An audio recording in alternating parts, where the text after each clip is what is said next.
Hey guys, welcome back to GameSpot's ongoing coverage, E3 2013, and I've got Dean Hall on DayZ. We're taking a look at the pre-alpha build of the game. Dean, thanks for joining me. Yeah, thanks very much. Good to have us. Let's talk through what's happening on screen. This is obviously very different to the game that people are playing now. Yeah, very different. And I guess people are, for the first time, are seeing, what we spent all this time doing. Let's talk about crafting first up. That's probably the easiest one. Actually, let's talk inventory while we've got the screen open. Sure. You mentioned that if you're near enough to items now, you'll be able to fill them in on the left-hand side of the screen, or organically pick them up manually by going to first person. Yeah, exactly. So the vicinity thing is quite important because sometimes, because of the way everything works, it's difficult to get close enough for you to actually pick something up. But yeah, you can only see items in there that are actually available to you to pick up anyway. So it's the idea was we wanted to make it a lot easier to deal with the inventory and deal with stuff that's around. But quite a lot of the time you'll actually be running around selecting them manually and picking them up and that anyway. So. And it's not a case of you walk into a room and know everything around you. You still will need to scavenge. Exactly. It's got a very small range and for a lot of items you're actually going to need to crawl down and collect them manually and that kind of stuff. Right. So while we're in the inventory system here, let's talk about the combination of the crafting that can be done. Yep.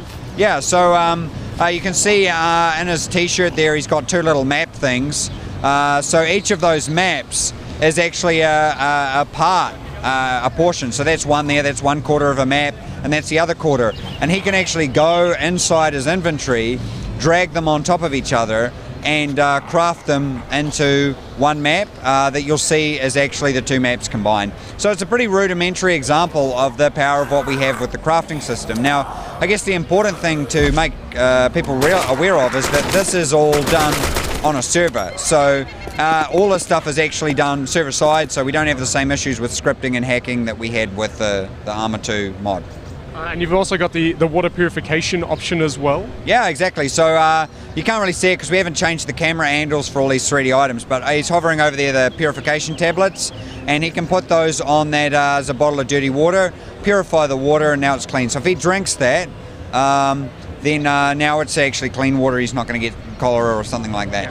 Beyond the map and the water example, will there be additional crafting that players will be able to do in the game? Yeah, we've got about 220 recipes set up at the moment, but we only recently got the crafting system fully in, so now it's a matter of configuring it all and getting it all together and putting the content in. And I guess that's the exciting thing for us is the architecture's now done and working, and it's up to polishing it and getting it all put together and making it fun. Can you give us some specific examples? So, can you go and find two weapons and a roll of duct tape and turn it into some crazy combination weapon? Yeah, so an example being you can get a knife, you can find some wood, you can sharpen the wood into a pole, and then you can, if you've got tape, you can tape the knife to the pole and make an improvised kind of spear. Yep. Excellent. Now we're indoors here. Quick question, obviously, the buildings are a lot more accessible in DayZ Standalone than they are in the current mod. Can you enter everything in the game world now? Not literally everything, probably about 95% of things. Some of the bigger factory buildings and stuff like that were a bit impractical to actually, in a quick amount of time, get everything done. So, yeah, so that's what we'll be looking at. We're just going to keep going through, making stuff. At the moment, we've actually got our artists making more new buildings and stuff like that, like we got the shipwreck and prison, stuff like that. Yeah. Clothing as well. We found a nice little red hat, pink hat. Cosmetics is a part of it. Previously, you could find the ghillie suits. Other than something different to look at on screen, is there an active role to any of the cosmetic elements of the game? Yeah, absolutely. So one good example at the moment is the motorbike helmet. So the motorbike helmet provides you a lot of protection from melee attacks, from being knocked down by zombies, that kind of thing. So that's a good example of an equipment item that helps you there.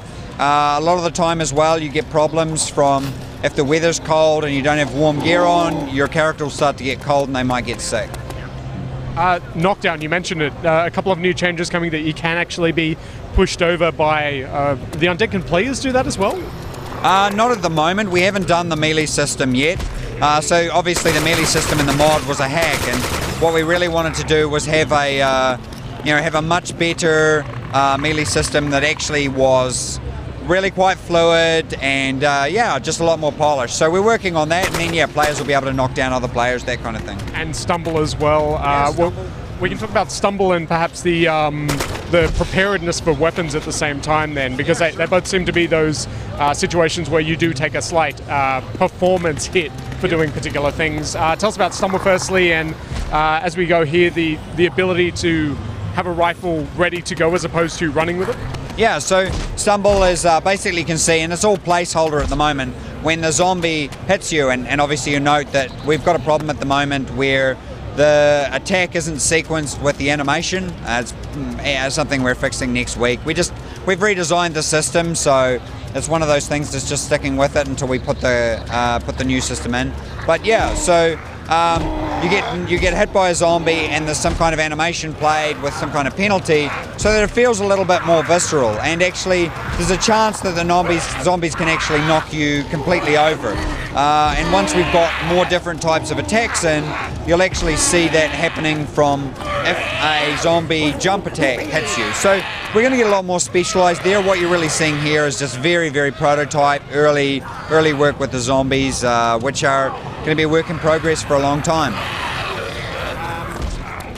So in terms of the gun preparedness, you can walk with the rifle fairly close to you at speed, or have it ready to go for a shot on the run. Is there a penalty for that?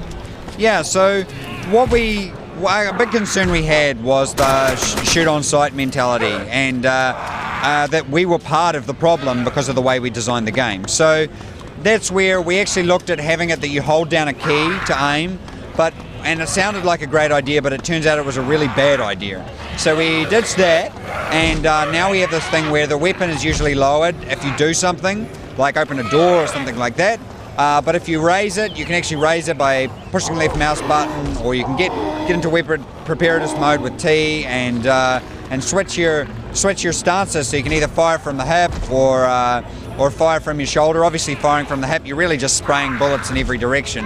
But sometimes that's kind of important. So yeah, there is a bit of a penalty with that. But one thing that came out on Reddit was that some people were saying that they were worried that the new movement did feel a bit arcadey, because like if he goes down prone and that, you can see that he goes down very fast, so the character's a lot more responsive. Now that was something quite deliberate that we did, because we felt that a lot of people were concerned about the jankiness of armor and those kinds of things. So yeah, that was it was a significant concern. I think it's a valid point. It's something we need to consider.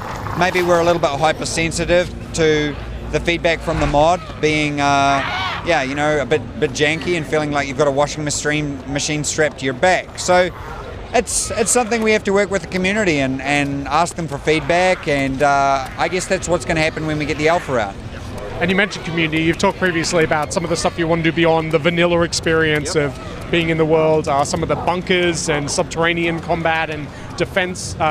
We've already seen that the community subdivide slightly and create some of their own sub-mods to do exactly that. What are the official plans for DayZ Standalone for some of the features you've talked about previously? Yeah, so I guess the big and most important thing is I want to take out the vehicles and redo them. So that the idea is that, like kind of customizing your weapon or customizing your character, you can actually take stuff off and put stuff onto the vehicle.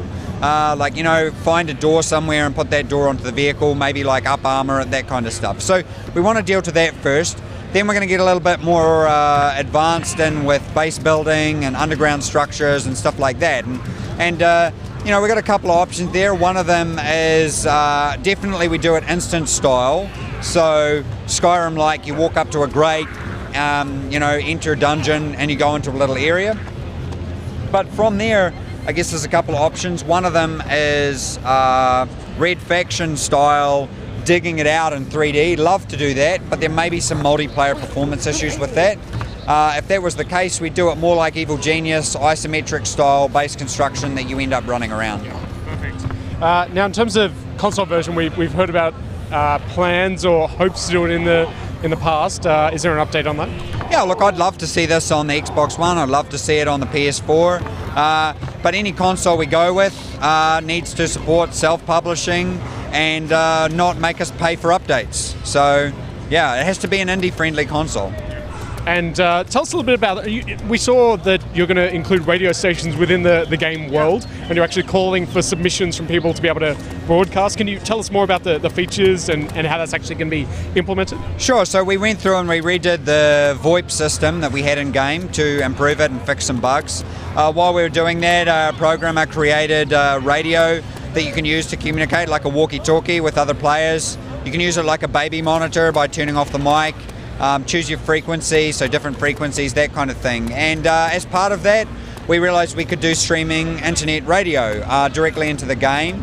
And so we're going to provide maybe 5 to 10 stations, give them an actual frequency in the game that players can set a traditional radio to and receive an internet streaming radio through the game. Is that a static soundtrack that will play over time, or is it a weekly updated? No, well, the idea is it's actually playing internet radio live in the game. Yeah, so that's what we wanted to do. And so, obviously it might not always have a person on it, but the idea was to open it up to the community and see if there was any interest in doing that. Pirate radio? Yeah, that's right, pirate radio. Excellent. And lastly, you mentioned that this will open up for Steam Early Access once you hit official alpha. Have you got a ballpark time frame on that? Well, look, we're talking about, we're very, very close. So we're talking about weeks or months really here. But we don't want to set an exact date because we really need to just tidy up where we're at and make sure we're free to, to take a couple of extra days if something really important comes up. Dean, thanks so much for taking us through a look at DayZ Standalone. You can check out more on the game on GameSpot.com, or go and head over to, if you've got questions on DayZ, make sure you tweet at us using the GameSpot E3 hashtag.